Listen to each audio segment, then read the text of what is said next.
So hello and welcome to run academy. आज हम पढ़ने वाले हैं class 10th maths unit number 3 that is linear equations. So इसमें आज हम सीखने वाले हैं कि कैसे हम पेयर ऑफ लीनियर इक्वेशंस को सॉल्व करते हैं। सबसे पहले जान लेते हैं what is a linear equation. So linear equation की जनरल फॉर्म कुछ ऐसी होती है कि A X plus B Y plus C equals to में 0। यानी कि जैसे कि इस इक्वेशन में आप देख सकते हैं कि जो x है उसकी मैक्सिमम पावर 1 है, y की मैक्सिमम पावर 1 है। यानी कि ऐसी इक्वेशन जिसमें आपके जो वेरिएबल्स हैं उसकी मैक्सिमम पावर 1 हो उसे हम लीनियर इक्वेशन कहते हैं। ओके, सो देखिए यहाँ पे भी वो चीज लिखी हुई है कि लीनियर इक्वेशन में क्या होता है कि डिग्री इज ऑलवेज 1। ठीक, इसका जो ग्राफ बनेगा हमेशा स्ट्रेट लाइन बनेगा। ठीक, a pair of linear equation has at most one solution. यानी कि आपका जो लीनियर इक्वेशन का जो भी पेयर होगा उसका एटमोस्ट वन सॉल्यूशन होगा। ठीक, अब देखो, अब जहां तक बात आई है ग्राफ की, तो हम ग्राफ कैसे बनाते हैं। सो देखो, ग्राफ बनाने की मैं आपको आज दो मेथड बताऊंगा, दोनों ही काफी इजी मेथड है।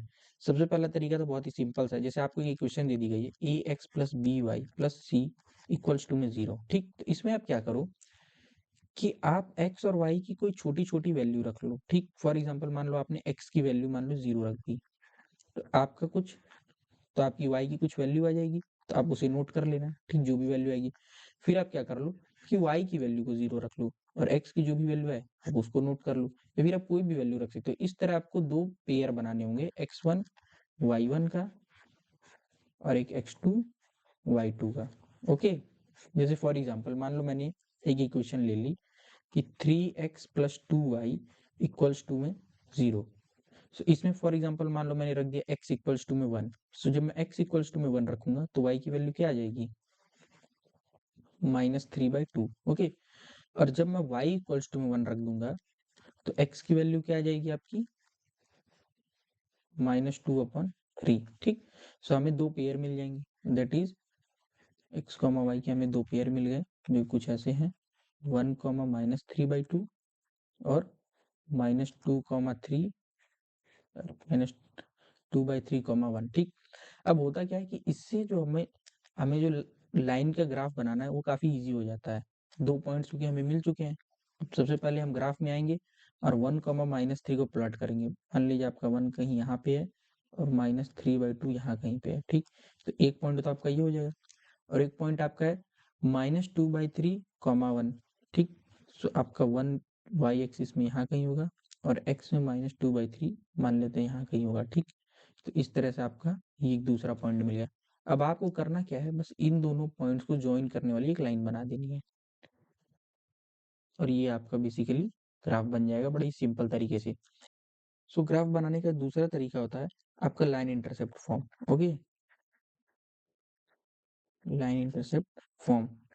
सबसे पहले हम इसकी स्टैंडर्ड इक्वेशन को देख लेते हैं, that is x upon a plus y upon b equals to में 1। इसमें होता क्या है कि ये इसकी स्टैंडर्ड इक्वेशन है। अब जो भी आपको इक्वेशन दी होगी आपको उसको इस फॉर्म में लाना होगा। ठीक, ए आपको बता देगा कि आपका ग्राफ एक्स एक्सिस को कहाँ कट करेगा।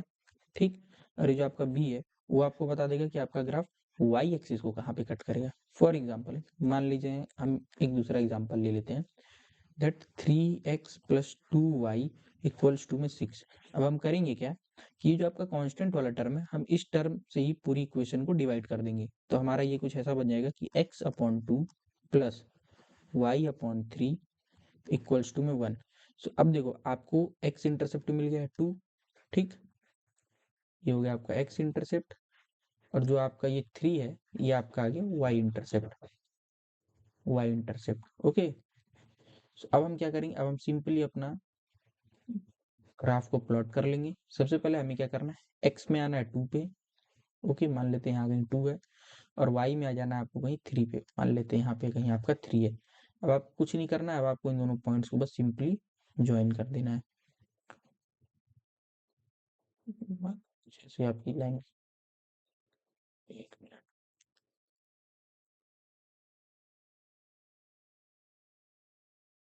फिर मान लेते हैं आपके ऐसे कुछ ग्राफ बन जाएगा। ठीक, सो तो हमने दो मेथड जान लिए कि किस तरह से आप ग्राफ को प्लॉट करोगे। ओके, किसी भी लाइन की अगर इक्वेशन दी हुई है तो चलिए अब आगे बढ़ते हैं। तो इसमें देख लेते हैं टाइप्स ऑफ सॉल्यूशंस के बारे में। सबसे पहले तो आपका होता है यूनिक सॉल्यूशन, यानी कि आपको जो पेयर ऑफ इक्वेशन दी होंगी उसका यूनिक सोल्यूशन होगा, ठीक। दूसरा होता है आपका इनफाइनाइट सोल्यूशन, यानी कि आपको बहुत इनफाइनाइट नंबर ऑफ सॉल्यूशंस होंगे। और तीसरा होता है आपका नो सोल्यूशन, यानी कोई भी सोल्यूशन नहीं होगा। अभी होता कैसे है, तो इसके पीछे का हम एक लॉजिक समझते हैं कि देखो आपको मैथमेटिकल टर्म में जो भी इक्वेशन दी गई है वो बेसिकली एक लाइन को ही रिप्रेजेंट कर रही है। तो अब आओ हमने एक चीज देखते, अब हम इसको ग्राफ की मदद से और अच्छे से समझ लेते हैं। फॉर एग्जाम्पल मान लो यार ये मेरी एक लाइन है, ठीक। अब हुआ क्या, उसी के जस्ट पैरेलल में एक और लाइन है। अब यार होगा क्या ना कि क्योंकि ये दोनों लाइन पैरेलल है तो ये दोनों लाइन कभी मीट होंगी नहीं। अब अगर देखा जाए तो हम फॉर एग्जाम्पल मान लो ऐसे कुछ अगर इक्वेशन लिखते हैं, ठीक। और हमने लिख दिया 4x plus 8y equals to में 9। सो बेसिकली इसके सॉल्यूशन का मतलब ये होता है कि हम एक ऐसा कॉमन पॉइंट खोज रहे हैं जो इन दोनों इक्वेशंस को सेटिस्फाई करे। ओके, हम ऐसी वैल्यू खोज रहे हैं।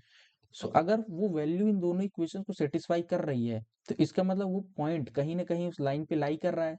सो अगर एक कॉमन पॉइंट है जो दोनों ही लाइन पे लाई कर रहा है, इसका मतलब वो लाइन इंटरसेक्टिंग है, ठीक। अगर दो पैरेलल लाइंस है तो वो पैरेलल लाइंस कभी इंटरसेक्ट होंगी नहीं, तो इसीलिए हमको उनका कभी वो कॉमन पॉइंट मिलेगा ही नहीं जहां पे वो दोनों लाइन कट करेंगी, ठीक। सो इसीलिए जब दो पैरेलल लाइंस होती हैं तो आपको नो सॉल्यूशन वाला केस बनता है, ठीक। अब हम दूसरा देखते हैं जो कि हमारा है यूनिक सॉल्यूशन वाला। अब देखो इसमें क्या होगा कि मान लो आपकी एक लाइन कुछ ऐसी है और दूसरी लाइन कुछ ऐसी है।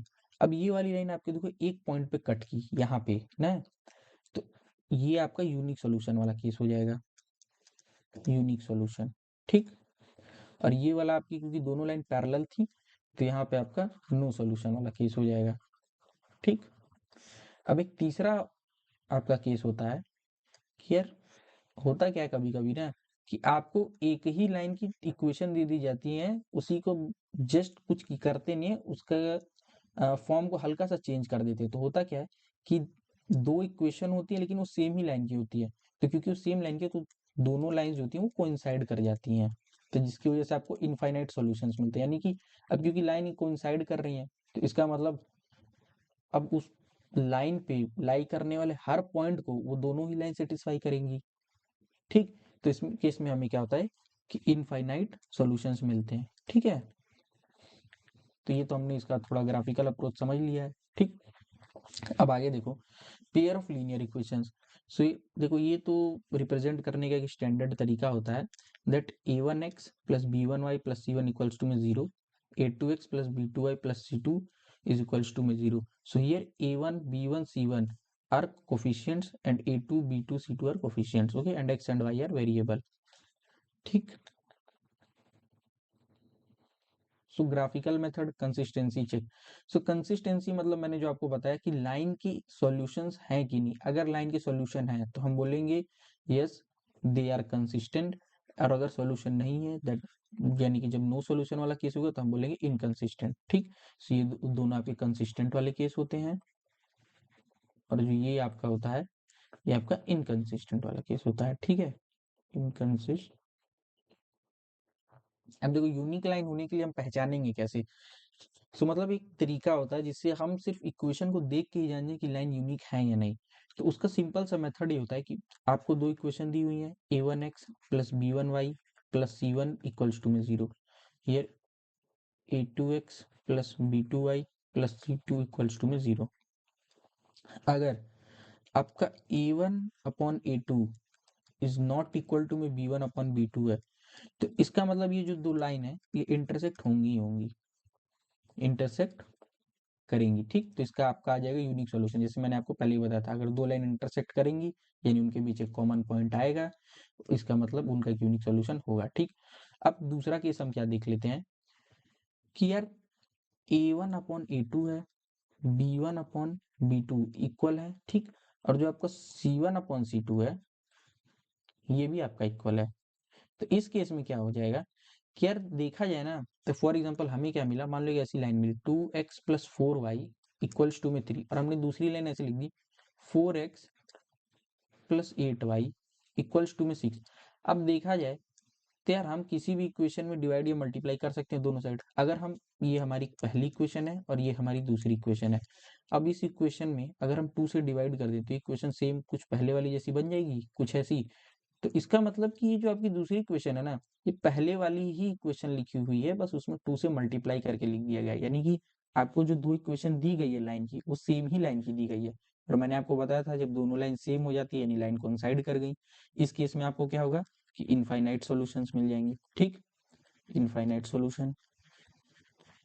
इसके बाद आपका आता है तीसरा केस, यानी कि A1/A2 है इक्वल्स टू में B1/B2, लेकिन C1/C2 नहीं है। इस केस में क्या हो जाती है कि लाइन आपकी पैरेलल हो जाती है और आपको कोई भी सॉल्यूशन नहीं मिलता है। Okay, no solution. तो ये तो उसका ग्राफिकल अप्रोच हो गया समझने का, और मैंने आपको बता दिया कि आप किस तरह से कोफिशिएंट्स को देख के सिर्फ बता सकते हैं कि लाइन की जो आपकी जो दो लाइन की इक्वेशन दी गई है वो इंटरसेक्ट करेंगी, कोइंसाइड करेंगी या पैरेलल होंगी। ओके, सो अब हम आगे बढ़ते हैं। सो अब हमें दो लाइन की इक्वेशन को सॉल्व करने के लिए सबसे पहला आपका होता है आपका ग्राफिकल मेथड। ठीक, सो ग्राफिकल मेथड में हम क्या करते हैं, express y in terms of x from each equation. ठीक, सबसे पहले हम क्या करते हैं कि y को x की टर्म में रिप्रेजेंट करेंगे। ठीक, दूसरा स्टेप क्या होगा, find at least 2 points for each line, यानी कि जो मैंने आपको सबसे स्टार्टिंग में बताया था कि लाइन की इक्वेशन फाइंड करने के लिए या ग्राफ पे लाइन को प्लॉट करने के लिए आपको 2 पॉइंट्स की जरूरत होती है। तो आप कोई भी x की वैल्यू रखोगे जिसके लिए आपको y की 2 वैल्यूज मिल जाएंगी और फिर आप सिंपली ग्राफ को प्लॉट कर दोगे। ठीक, तीसरा, plot points on graph and draw lines, simple आप अपनी लाइंस को ड्रॉ कर दिए। फाइंड इंटरसेक्शन पॉइंट, अगर कोई इंटरसेक्शन पॉइंट है तो आप उसको बताएंगे। ठीक, और जो आप कोऑर्डिनेट ऑफ इंटरसेक्शन है वही आपका सोल्यूशन है, यानी जो मैंने आपको पहले ही बता रखा है कि अगर आपकी लाइन इंटरसेक्ट हो रही है इसका मतलब दोनों लाइन में कॉमन पॉइंट आ रहा है और वही कॉमन पॉइंट है जो दोनों इक्वेशंस को सेटिस्फाई करेगा, that is this intersecting point, और यही आपका सॉल्यूशन हो जाएगा। ठीक, इंटरसेक्टिंग लाइंस। ठीक, और ये आपका पॉइंट ऑफ इंटरसेक्शन है। ठीक है, अब हम आगे बढ़ते हैं। सो अब देखो, सबसे पहला हमारा क्वेश्चन मिल गया हमें, 5 pencils and 7 pens together cost 50 rupees, whereas 7 pencils and 5 pens together cost 46 rupees. Find the cost of one pencil and that of one pen. अब देखो हम क्या कर लेंगे कि let the price of one pen हमने मान लिया x। ठीक, और सेम हम क्या करेंगे, let the price of one pencil हम क्या मान लेंगे y। अब आपको पहले केस में क्या बोला गया कि 5 पेंसिल यानी कि 5y प्लस 7 पेन्स यानी कि 7x इक्वल्स टू में कितना बोल रहा है 50, यानी कि 5 आपको बोली गई है पेंसिल और 7 बोला गया पेन, तो इसका टोटल कॉस्ट हो रहा है 50। ये हो गया आपकी पहली इक्वेशन। अब दूसरी इक्वेशन क्या बोली जा रही है कि आपकी 7 क्या है पेंसिल, ठीक, और 5 क्या है आपका पेन, और इसकी टोटल कॉस्ट आ रही है कितनी आपकी 46। ये हो गया आपकी दूसरी इक्वेशन। अब देखो, अब हमें इसका सॉल्यूशन बताना है।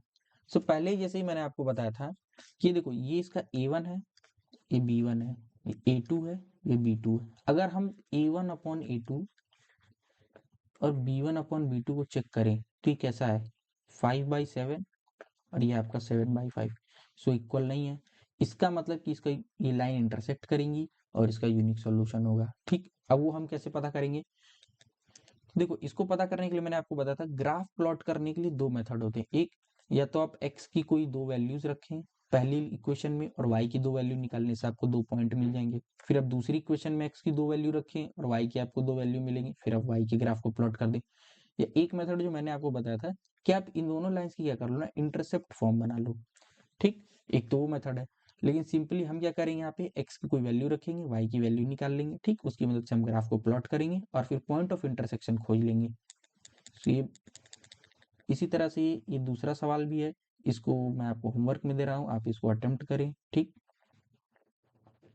अब आ जाते हैं सब्स्टिट्यूशन मेथड में। ठीक, इसमें हम क्या करते हैं कि express one variable in terms of the other from one equation. देखो इसमें हम करते क्या है, ये बहुत ही सिंपल सा मेथड होता है। इसमें हम एक वेरिएबल को दूसरे की टर्म में लिख देते हैं। फॉर एग्जांपल जैसे हमने क्या किया, इक्वेशन अभी कुछ ऐसी है 3x + 4y = में 9। अब हम करेंगे क्या कि अब मान लो हम क्या कर रहे हैं कि x को y की टर्म में लिखना चाह रहे हैं, तो हम सबसे पहले क्या करेंगे 3x इक्वल्स टू में 9 माइनस 4y कर देंगे, ठीक। एंड x इक्वल्स टू में क्या हो जाएगा 9 माइनस 4y अपॉन 3। हमने क्या किया है कि जो x है इसको हमने y की टर्म में लिख दिया है, ठीक। अब जो दूसरी क्वेश्चन है, मान लो आपको दूसरी क्वेश्चन दी हुई है, that is 4x plus 6y equals to में 7। अब यहाँ पे जो x है ना, इस x में हम इस वैल्यू को पुट कर देंगे। ये तो आपकी फर्स्ट इक्वेशन थी और ये आपकी सेकंड इक्वेशन है। अब हम सिंपली करते क्या है कि इस x की वैल्यू को इस एक दूसरी इक्वेशन में पुट कर देंगे, तो हमें क्या कुछ ऐसा मिल जाएगा 9 minus 4y upon 3 plus 6y equals to में 7। अब देखो, अब ये linear equation in one variable बन गई, और linear equation in one variable आपको सॉल्व करना पहले से ही आता है, और हम सिंपली y की वैल्यू निकाल लेंगे, ठीक। और जब y की वैल्यू निकल जाएगी तब पहली या दूसरी किसी भी इक्वेशन में y की वैल्यू डालोगे और आपको x की वैल्यू मिल जाएगी, ठीक। सो सबसे पहले हम कुछ क्वेश्चंस कर लेते हैं।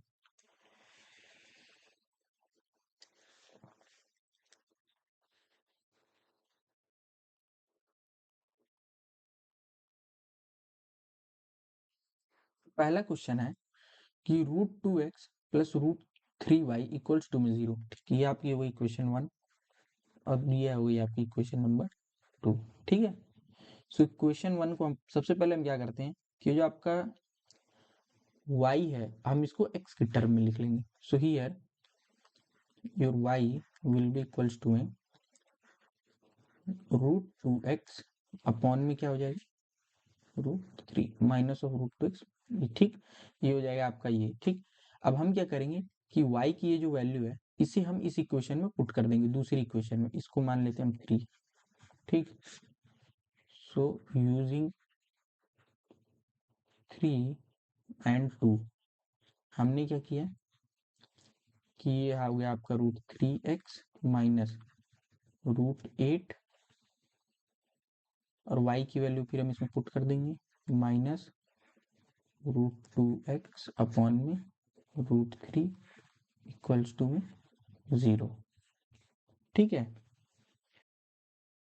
तो देखो अब आगे कैसे हो जाएगा कि हो जाएगा आपका √3x माइनस 8 1 8 2 16, यानी कि हो जाएगा आपका √16 अपॉन में √3x इक्वल्स टू में 0।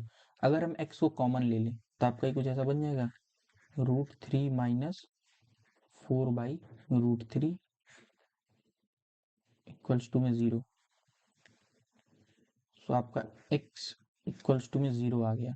अब x इक्वल्स टू में 0 आ गया तो आप क्या करो कि दोनों में से किसी भी इक्वेशन में x की वैल्यू 0 पुट कर दो। जैसे कि मान लो मैंने फर्स्ट इक्वेशन जो आपकी थी √2x plus √3y equals to में 0, अगर हम इसमें x की वैल्यू 0 पुट करेंगे तो ये कुछ ऐसा हो जाएगा √2 0 प्लस √3y इक्वल्स टू में 0।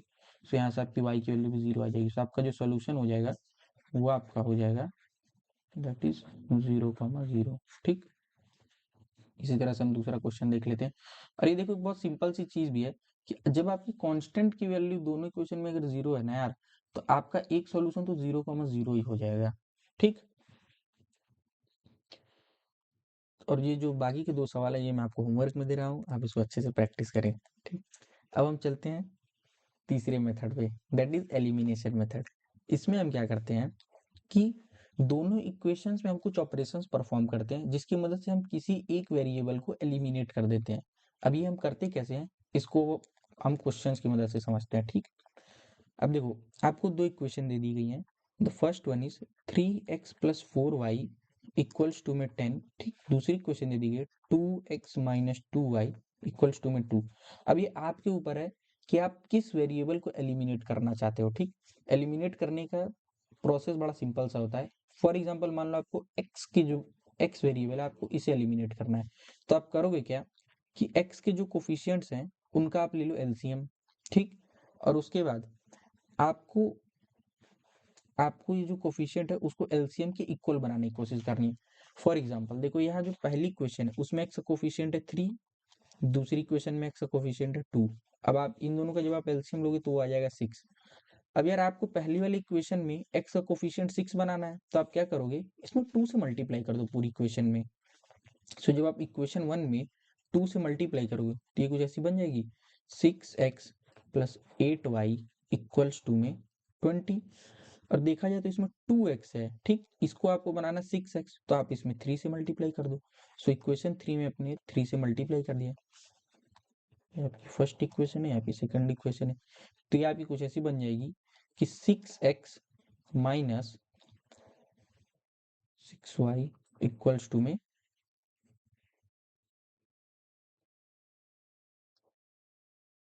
अब देखो आपको x वाली टर्म को एलिमिनेट करना है, तो आपको देखना है कि यार ये जो x वाली टर्म्स है इनकी साइन क्या है। अगर साइन पॉजिटिव है तो आपको एलिमिनेट करना है, तो आपको माइनस करना पड़ेगा।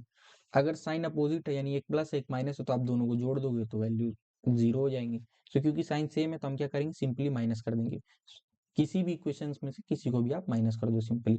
सो मान लो हमने क्या किया कि फर्स्ट इक्वेशन में से सेकंड वाली को माइनस कर दिया। जब आप माइनस करोगे तो आप ये चीज ध्यान रखना कि हर वेरिएबल की जो साइन आप उसको चेंज करो। इससे पहले में माइनस, दूसरे का माइनस था तो प्लस हो गया, इसका प्लस था तो माइनस हो गया। और फिर अब आप जब इसको सॉल्व करोगे तो 6x और 6 ये तो आपका खत्म, और 8y प्लस 6y आपका कितना हो जाएगा 14y, ठीक।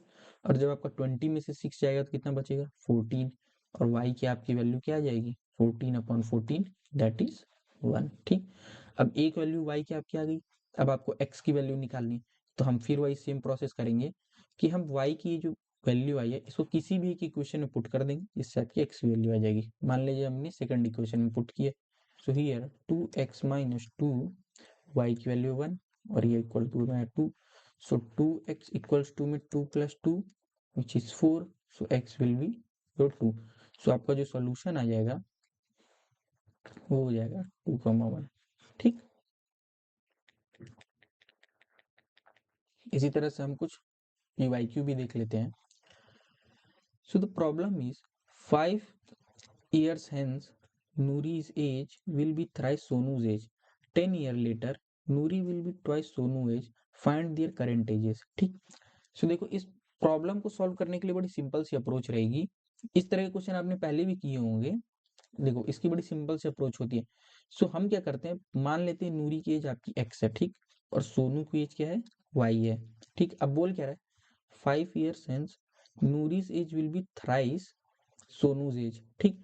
यानी कि क्या होगा आज से 5 साल बाद जो नूरी की एज है, ठीक, Noori's age will be thrice Sonu's age. So जो नूरी की एज है वो सोनू की तिगुनी हो जाएगी, ठीक। तो आप इसका मतलब 5 साल बाद अगर आप सोनू की एज में 3 से मल्टीप्लाई कर दोगे तो नूरी के बराबर हो जाएगा, क्योंकि नूरी की एज 3 टाइम्स है सोनू से। मतलब कि अगर नूरी की एज 15 है तो सोनू की 5 होगी, नूरी की एज 3 टाइम्स है, तो आपको सोनू की एज में आपको 3 से मल्टीप्लाई करना पड़ेगा तो वो नूरी के बराबर हो जाएगा। सो हमने क्या किया, सो अभी नूरी की एज कितनी है x है और सोनू की कितनी है y है, तो 5 साल बाद नूरी की एज कितनी हो जाएगी x प्लस 5 और सोनू की हो जाएगी y प्लस 5। अगर इसको बराबर करना है तो यार आप समझो ये वाली इसकी 3 गुनी है। आपको करना क्या होगा, सिंपल इसमें 3 से मल्टीप्लाई करना होगा जिससे कि ये दोनों बराबर हो जाएंगे, ठीक। अब दूसरा case 10 years later Noori will be twice Sonu's age. अब 10 साल बाद क्या हो जाएगा कि यार जो नूरी है ना x प्लस 10 और y प्लस 10, ठीक। नूरी की एज अब डबल हो चुकी है, ठीक। नूरी की एज डबल है तो इसका मतलब हमें सोनू की एज में 2 से मल्टीप्लाई करना पड़ेगा तब वो नूरी के बराबर होगा, ठीक। तो हम इसमें 2 से मल्टीप्लाई कर देंगे। अब आपको सिंपली करना क्या है, इससे आपकी 2 इक्वेशन बन जाएंगी। इक्वेशन ऐसी बनेगी कि इस वाले की इक्वेशन ऐसी आ जाएगी कि x plus 5 is your x minus 3y is equals to 10, ठीक। और यहाँ से आपकी इक्वेशन आ जाएगी x minus 2y is equals to में 10, ठीक। क्योंकि यहाँ पे जो x के कोफिशिएंट सेम से हैं तो आप मैं प्रेफर करूंगा कि आप एलिमिनेशन मेथड का यूज करो, इससे आंसर निकालने में आपको ज्यादा सहूलियत होगी, ठीक। तो इसको सॉल्व कर लेंगे तो आपका आंसर आ जाएगा। अब हम बढ़ते हैं अगले क्वेश्चन की तरफ। तो देखो अगला क्वेश्चन क्या है, a fraction become 9/12 if 2 is added to numerator and denominator, ठीक। it becomes 5/6 if 3 is added to both। यानी कि बोल क्या रहा है, जैसे मान लो यार आपका जो फ्रैक्शन है ना उसका न्यूमरेटर x है, ठीक। मान लो आपका न्यूमरेटर x हो गया और जो आपका डिनोमिनेटर है वो आपका y होगा। अब ये बोल क्या रहा है, fraction becomes 9/11 if 2 is added to numerator and denominator, यानी कि फ्रैक्शन आपका कुछ ऐसा है x/y, ये तो आपका फ्रैक्शन हो गया, ठीक। अब इसने क्या बोला, अगर आप केस 1, अगर आप क्या करो कि x में 2 को प्लस कर दो और y में भी आप +2 कर दो, ठीक, तो ये 9/11 हो जाएगा, ठीक। सो यहाँ से आप पहली इक्वेशन बना लोगे, अब कुछ ऐसी आएगी, 11x+2 इज इक्वल्स टू में 9y+2, ठीक। सो ये आपकी इक्वेशन ऐसी बनेगी, 11x minus 9y is equals to में 18 minus 22, so 11x minus 9y is equals to में -4, ठीक। ये आपकी आ जाएगी इक्वेशन फर्स्ट। अब आपको केस 2 देखो, सो केस 2 में आपको क्या बोला जा रहा है कि it becomes 5/6 if 3 is added to both, यानी कि अगर आप x+3 कर दो और अपॉन में y+3 कर दो तो ये आपका बन जाएगा 5/6, ठीक। तो इसको भी हम सिंपली सॉल्व कर लेंगे, 6x+3 इक्वल्स टू में 5y+3, सो ये आपका बन जाएगा 6x minus 5y is equals to में 3 15 माइनस 10 दैट इज -3, आपका आ जाएगी सेकंड इक्वेशन, ठीक। अब आपको सिंपली कुछ नहीं करना है, x और y की आपको दो लीनियर इक्वेशंस मिल चुकी हैं, आपको सिंपली इन दोनों इक्वेशंस को सॉल्व करना है, जो भी मेथड आपको सबसे अच्छा लगे आप उस मेथड की मदद से सॉल्व कर लो, फिर आपको इसका आंसर मिल जाएगा x और y का, और सिंपली आप x/y लिख दोगे, आपको रिक्वायर्ड फ्रैक्शन भी पता चल जाएगा। सो देखो मैं इक्वेशन सॉल्व नहीं करवा रहा हूँ, ये जो इक्वेशन है ये आपको खुद सॉल्व करनी चाहिए, इससे आपकी प्रैक्टिस बढ़ेगी, ओके। अब बढ़ते हैं अगले सवाल की तरफ। So the problem is the larger of two supplementary angle exceeds the smaller by 18 degree. Find both angles. Let angles, ठीक। अब देखो हो क्या रहा है, सबसे पहले जान लो सप्लीमेंट्री एंगल क्या होते हैं। सो द सप्लीमेंट्री और कॉम्प्लीमेंट्री, कॉम्प्लीमेंट्री एंगल यानी ऐसे एंगल जिनका सम आपका 90 डिग्री होता है, ठीक, तो हम उसे क्या बोलते हैं, कॉम्प्लीमेंट्री, कॉम्प्लीमेंट्री, ठीक। और जब सम आपका 180 डिग्री होता है दो एंगल से, तो हम उसे बोलते हैं सप्लीमेंट्री, ओके, सप्लीमेंट्री, ठीक। सो हमें क्या दो एंगल्स बताने हैं, ठीक। होगा क्या कि मान लेते हैं आपका एक एंगल हो गया x और दूसरा हो गया आपका y, अब बोल रहा है कि जो दोनों एंगल है वो सप्लीमेंट्री है, सो इसका मतलब x प्लस वाई आपका 180 होगा, इतना आपको पता चल गया। अब बोल क्या रहा है कि the larger of to supplementary angles exceed the smaller by 18 degree. अब मान लेते हैं कि दोनों में से कोई भी लार्जर हो सकता है, हम मान लेते हैं जो x है वो आपका बड़ा वाला है, ठीक। तो जो x अगर बड़ा है तो y से कितना बड़ा है, इसने बता रखा है 18 डिग्री, ठीक। तो यानी जब आप x माइनस वाई करोगे तो आपको 18 मिल जाएगा, क्योंकि ये उससे 18 टाइम्स ग्रेटर है, तो आपकी दूसरी इक्वेशन आ जाएगी x minus y is equals to में 18। ये आपकी बन गई फर्स्ट इक्वेशन, ये आपकी बन गई सेकंड इक्वेशन। अब सिंपली अगर आप इन दोनों इक्वेशन को जोड़ दोगे तो होगा क्या, प्लस वाई माइनस वाई आपके कट जाएंगे, ये आपका बन जाएगा 2x which is equals to में 1, ठीक। सो आपकी x की वैल्यू कितनी आ जाएगी, 198/2 दैट इज 99, ठीक। ये आपकी आ जाएगी ये इक्वेशन। अब उसी तरह जब आपको y निकालना है तो आप सिंपली कुछ मत करो, सेकंड इक्वेशन में पुट कर दो, 99 minus y is equals to में 18, so your y will be 99 minus 18 equals to में y, here y will be 81, so आपका x आ गया 99 और y आ गया आपका 81, x इज 99 और y इक्वल्स टू 81, ये हो गया आपका सॉल्यूशन, ठीक। अब हम आगे बढ़ते हैं। अब हम चेक करेंगे कंसिस्टेंसी, यानी कि जो मैंने आपको बताया था कि कोई भी लाइन आपकी कंसिस्टेंट है या नहीं है, कंसिस्टेंट यानी कि उसके सॉल्यूशंस हैं या नहीं है, ठीक। फाइंड के such that 3x plus 4y equals to Mickey has infinitely many solutions with 9x plus 12y equals to में 3 की। अब देखो मैंने आपको क्या बताया था कि 3x plus 4y equals to में की हो गई आपकी फर्स्ट इक्वेशन, सेकंड इक्वेशन हो गई 9x plus 12y equals to में 3 की, ठीक। सो कंडीशन यहाँ पे ये थी कि a1 upon a2 should be equals to में B1 upon B2 should be equals to में C1 अपॉन C2, ठीक। सो A1 अपॉन जब आप A2 करोगे यानी 3/9, B1 अपॉन B2 करोगे that is 4/12, C1 upon C2 करोगे K/3 के, ठीक। सो ये आपका कितना हो जाएगा 1/3, ये भी आ रहा है आपका 1/3, और K से K कट जाता है तो ये भी हो जाएगा आपका 1/3। सो यानी कि आप देखो, आप K की कुछ भी वैल्यू रखो, ये कंडीशन हमेशा सेटिस्फाई होगी ही होगी, बट K की वैल्यू को जीरो नहीं रख सकते। अगर आपने जीरो रख दिया और डिनोमिनेटर में जीरो चला गया तो इसका मतलब ये एब्सर्ड हो जाएगा, इसकी फिर ये वैलिड नहीं रहेगा, ठीक। So every value except than zero, आप K की कोई भी वैल्यू ले सकते हो पर जीरो नहीं ले सकते, क्योंकि K आपका डिनोमिनेटर में है, ठीक। तो डिनोमिनेटर कभी आपका जीरो नहीं बनना चाहिए। सो बस आज के इस वीडियो में इतना ही। आज हमने जाना कि जो दो पेयर ऑफ लीनियर इक्वेशंस होती है उनकी जनरल फॉर्म क्या होती है, उनके सॉल्यूशन निकालने के 3 method, that is graphical, substitution and elimination. फिर हमने ये जाना कि यूनिक, इनफाइनाइट और नो सॉल्यूशन की कंडीशन कब बनती है। हमने इसको ग्राफिकली भी विजुअलाइज किया, किस तरह से दो लाइन इंटरसेक्ट करेंगी तो यूनिक सोल्यूशन है, दो लाइन कोइंसाइड कर जाएंगी तो इनफाइनाइट सोल्यूशन है, अगर दो पैरेलल लाइन है तो कोई सोल्यूशन ही नहीं है।